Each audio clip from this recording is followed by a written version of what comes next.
कच्चा कलुआ। जैसा कि इसके नाम से ही प्रतीत होता है, ये कच्चा मसान होता है। अक्सर इसकी शिकार गर्भवती स्त्रियां होती है। नाथ तंत्र रहस्य के अनुसार इनके भी 3 प्रकार माने गए हैं। एक डॉट नाली, ये वो बच्चे होते हैं जो गर्भ में ही अकाल मृत्यु को प्राप्त हो जाते हैं। ये अक्सर गर्भवती स्त्रियों को अपना शिकार बनाते हैं। इन्हें नियंत्रित करने हेतु स्त्री रक्त की आवश्यकता होती ही होती है। 2 दूधिया, ये जन्म से 2.53 वर्ष के अकाल मृत्यु वाले बच्चे हैं जो दूध का ही भोग मानते है, किंतु स्वार्थवश तांत्रिक लोग इनकी ऊर्जा को उग्रतम रूप देने हेतु तामसिक भोग देते हैं। शिखाबंधन करने पे ये शांत हो जाते हैं। 3 अरुणी, 3 से 9 साल तक के बच्चे इस श्रेणी में आते हैं। ये आसानी से नियंत्रित हो सकते हैं, दूध, फल, मिठाई, बतासे आदि के भोग पे चलते हैं। ये दोस्ती करने लायक भी होते हैं और आपके साथ बच्चों की तरह खेल भी सकते हैं। तंत्र लक्षण, यदि आप पर कच्चा कलुआ प्रयोग हुआ है तो निश्चित रूप से आपको अपने आसपास किसी बच्चे के होने का एहसास होगा। पेट में ऐंठन, अनियमित माहवारी, अचानक से पेट का आकार बढ़ जाना, स्वप्न में बच्चा दिखना। पुरुष पे प्रयोग हुआ है तो कान में बच्चों की आवाज आना, बिस्तर या उसके आसपास बच्चा दिखना, बुद्धि शिशुवत होना, अचानक जिद्दी स्वभाव होना, रात को सोते समय शरीर के ऊपरी हिस्से व छाती पर वजन महसूस होना, दाएं पैर के नाखून काले पड़ना, धब्बे रूप में। ऐसा हो तो किसी योग्य विद्वान से निराकरण करवाएं। कच्चा कलुआ सिद्धि मंत्र।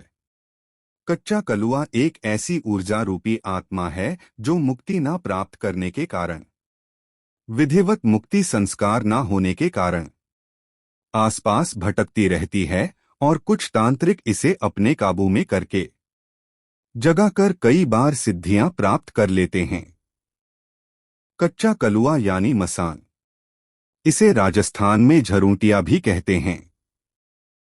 अगर बच्चा पैदा होता है तो उसकी नाल को काट दिया जाता है, किंतु जब गर्भपात हो जाता है तो ऐसा हो ही नहीं पाता। तब गर्भ का जीव कच्चा मसान जिसे कहते हैं, वह माया से जुड़कर रह जाता है, जो कि उस जीव को अजेय बना देती है क्योंकि वह जुड़ी रहती है। अपनी मां से वहां से शक्तियां प्राप्त कर रही होती है, तो यह जीव आत्मा प्रकृति ब्रह्मांड से शक्ति प्राप्त करती है। आमतौर पर ही धारणा है कि गर्भपात होने पर उस गर्भ का जीव जो है वह समाप्त हो जाता है, लेकिन जीव तो स्वयं माया का सहभागी हो, घर से संसार से अलग अपना एक तांत्रिक खेल खेलता है। मसान कोई छोटी आत्मा नहीं होती है, यह बच्चों की आत्माओं से बनती है और उनकी शक्तियां भी अपनी चरम पर पहुंच जाती हैं। देखा गया है कि इनकी मुक्ति इनके माता पिता ही करवा सकते हैं, क्योंकि यह छोटे बालक की ऊर्जा होती है। इसलिए यह बहुत अधिक शैतानी करते हैं और अपने शिकार को खेल खेल में ही मार भी डालते हैं। कच्चा मसान, गुम मसान या कच्चा कलवा जो जीव गर्भ में समाप्त हो जाता है उसे हम कहते हैं, लेकिन जो कच्चा कलुआ होता है वह एक छोटा बच्चा होता है जो दूध तो पीता हो, अन्न ग्रहण करने से पहले ही उसकी मृत्यु हो गई हो या नहीं वक्त मूल खाने या भोजन को ग्रहण ना कर पाया हो। पितृ जो होते हैं वह ऐसे होते हैं जो बालक जीव अन्न ग्रहण करने लगे। पुराने समय के वंशानुगत इच्छाओं के कारण दुश्मन के वंश को न बढ़ने देने की एक सोच के कारण ज्यादातर कच्चा कलवा का प्रयोग तांत्रिकों के माध्यम से बाकी लोग करवाते हैं। इसका जो मंत्र है वह मैं आपको बता देता हूँ, लेकिन कृपया इसका प्रयोग ना करें जब तक कि आप किसी उत्तम गुरु के सानिध्य में इसकी साधना ना कर रहे हो। मंत्र वह इस प्रकार है। काला कलुआ 64 वीर, ताल भागी तोर, जहां को भेजूं वहां को जाए, मांस मज्जा को छुवन न जाए। अपना मारा आप ही खाए, चलत बाण मारूं, उलट मूठ मारूं, मार मार कलुआ तेरी आस चार, चौमुखा दिया मार बादी की छाती, इतना काम मेरा न करे तो तुझे अपनी माता का दूध हरा। कच्चा कलुआ की साधना के विषय में भी वर्णन आता है। किसी नाबालिग बच्चे के शव का कफन ले आए और उसी शव के मुंह के थूक का कफन पर लेप कर दे। अब अर्धरात्रि के समय किसी सुनसान जगह पर बबूल के पेड़ के नीचे उस कफन को बिछा दे, पेड़ से थोड़ी ही दूर मल त्याग करने जाए और वापस ऐसे ही बिना साफ किए आ जाए दौड़। इसके मंत्र कई सारे हैं।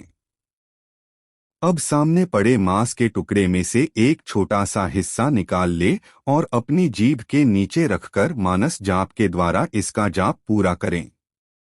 जब पूरा होने के बाद मांस के टुकड़े को मुंह से बाहर निकाल ले और मस्तिष्क पर लगाकर उसे वहीं छोड़ दें और कफन को लेकर घर लौट आए।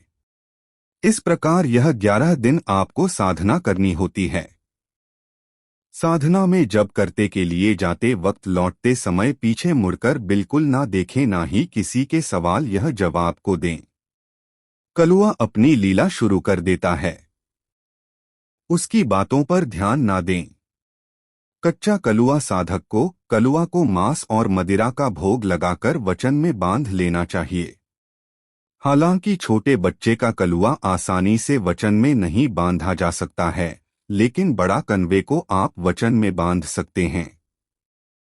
कलवा हटाने की विधि। कई बार हम ऐसी परिस्थितियों में होते हैं जब कलुआ कंट्रोल से बाहर हो जाता है और साधक का कहना नहीं मानता है। छोटे बच्चे या फिर औरतें, खासकर गर्भवती औरतें, इसका शिकार ज्यादा होती हैं। ऐसी स्थिति में कलुआ को हटाने का मंत्र पढ़ करके इसका प्रयोग करेंगे। किसी ने अगर कलवा का प्रयोग कर दिया है तो रोगी के चारों तरफ सरसों के दाने छिड़कते हुए मंत्र का जाप करेंगे तो कलवा हट जाता है। कलवा से टक्कर लेने वाला साधक किसी भी प्रकार से कायर या भीरू प्रवृत्ति का नहीं होना चाहिए, ताकि वह उसका सामना अच्छे से कर सके, क्योंकि उसे बहुत अधिक शक्तियां प्राप्त होती हैं और वह आपका दिमाग घुमा सकता है। हर हर महादेव।